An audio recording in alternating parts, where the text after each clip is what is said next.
Good morning po. Welcome po dito sa Billy Pascual Autodesk Revit Tutorials. Good morning po dito sa Saudi Arabia. Topic number 16 po tayo sa Autodesk Revit. Ang title po nito is Initial Sanitary Pipe Routing Course. So dito po naka-open po yung ginagawa ko currently sa aming project na irrigation system. So mag ah, latag po tayo ng pipe dito sa ventilation. So mapapansin nyo po, naka-work set na po itong ginagawa natin. Click nyo na po sa may bandang baba. Then, kailangan naka-match siya doon sa work set na ginagalawa natin para mag-match yung mga pipe system pipe. So, sa may ribbon sa taas, select po natin yung i-off po natin yung course, yung slope, since hindi po natin kailangan ng slope dito sa ventilation. So, pinapakita ko lang po dito yung nailatag ko na kasi medyo mahirap pag sa simula tayo mag-uumpisa. Pero ituturo ko din po yon sa mga future natin na topic. So, dito sa topic natin is similar din siya sa tinatawag na pipe routing dito sa system ng sanitary. So, dito po sa working area natin, recommended po na gamit po tayo ng tile view dito sa view tab sa taas para ma-split natin yung screen natin sa desire nating view like plan or dalawang section and then yung 3D view.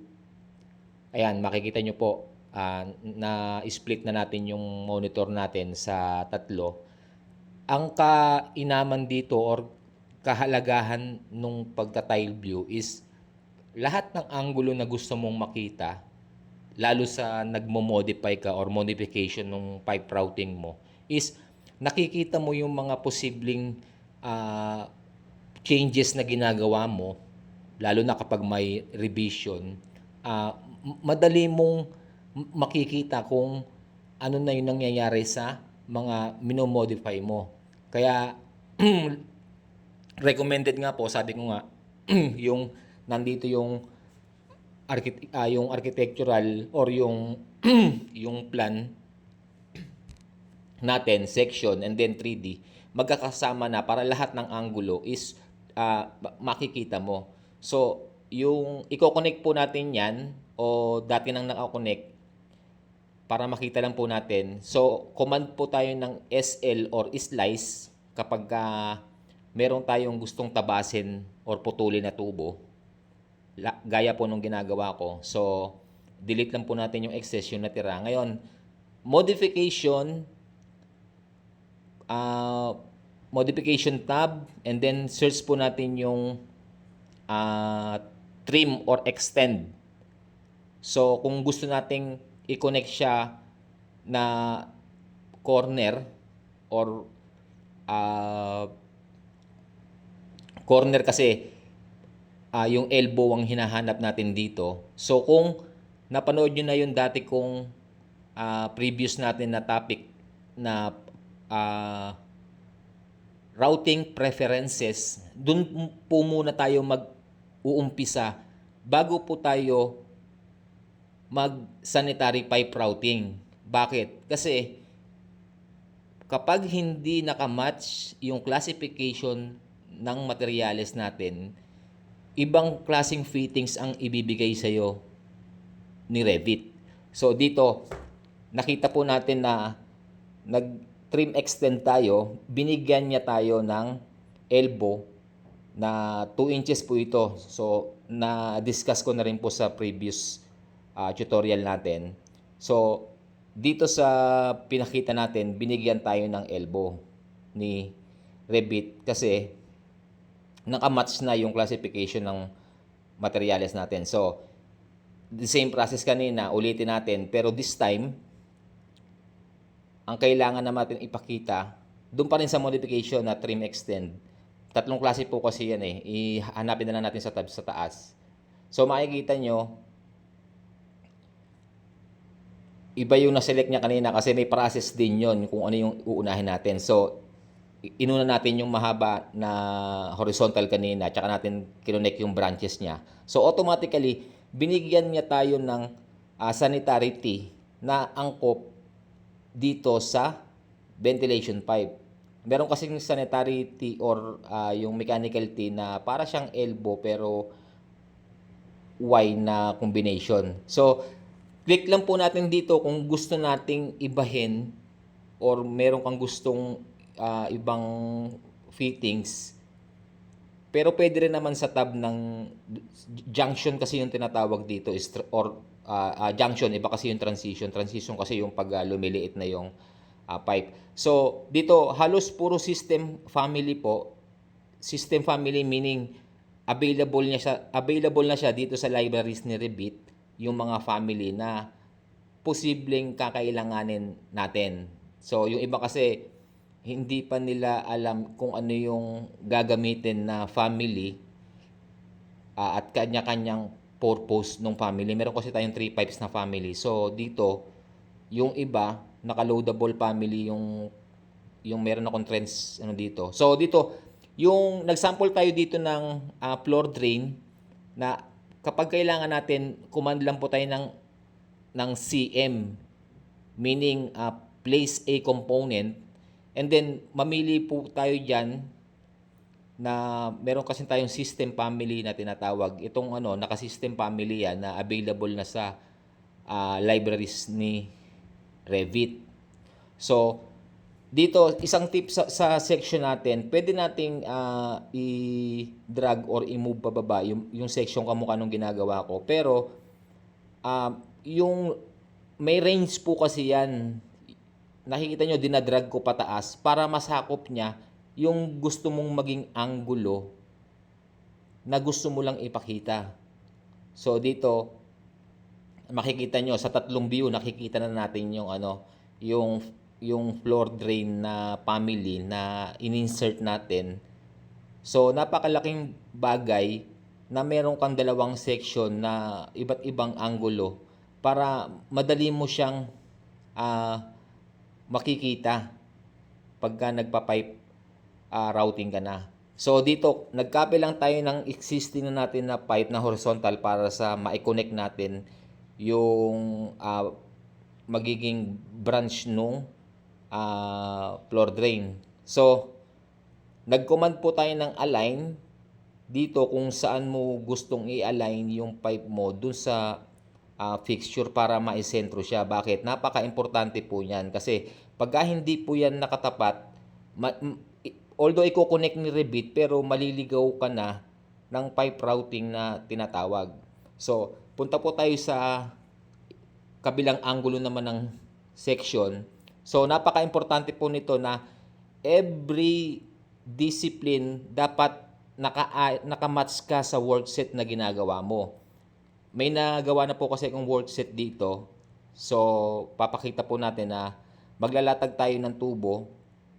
Kung mapapansin nyo dito, sa sanitary sewer siya nakakonect na dapat sa waste. So, click lang po natin dito sa may properties sa kaliwa.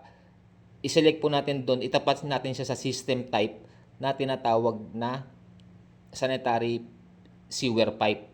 So, may color coding po kasi akong ginawa. Sewer is orange, waste is magenta, and green sa ventilation. So, mapapansin nyo, hindi siya nag-connect as P-trap na requirement natin sa floor drain. So, command po tayo ng CM, hanapin po natin yung P-trap. Pero dito sa tutorial video ko, makikita natin yung P-trap, pero ibang anggulo ang ibibigay sa atin ni Revit kasi naka-system family siya. Pero pwede naman po natin yan i-edit as edit family kung gusto natin gawin yon.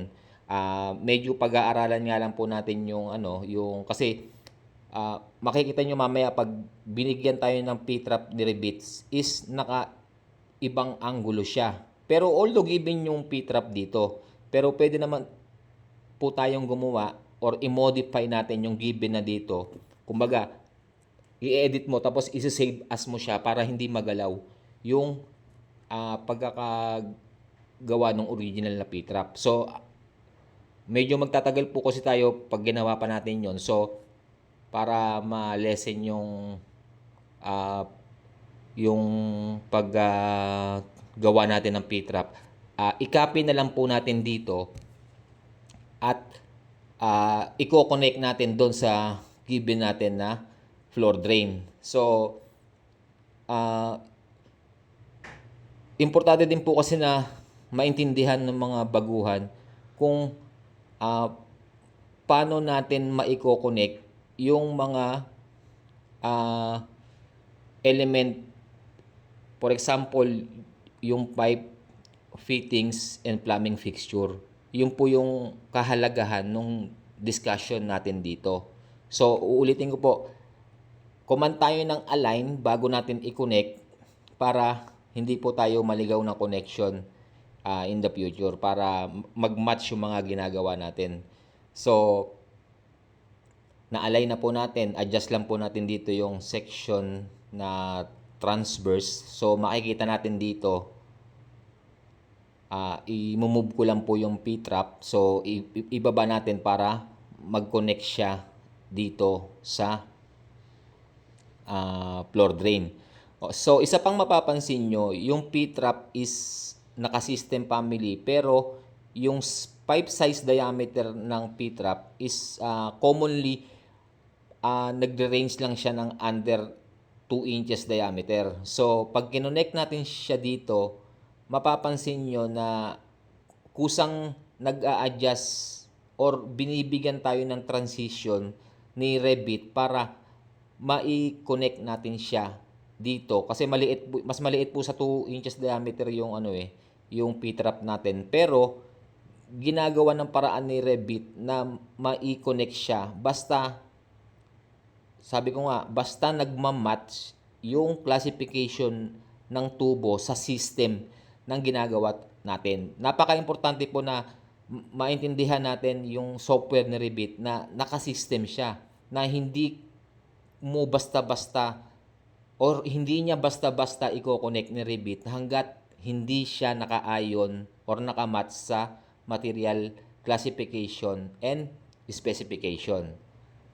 Then dito naman, pag naka section tayo at i-connect natin, so may ginagawa po tayo dito ng transition from under 2 inches, ibabalik natin siya sa 2 inches para mag-connect siya dito sa branches na ginagawa natin, papunta naman dun sa sewer pipe collector.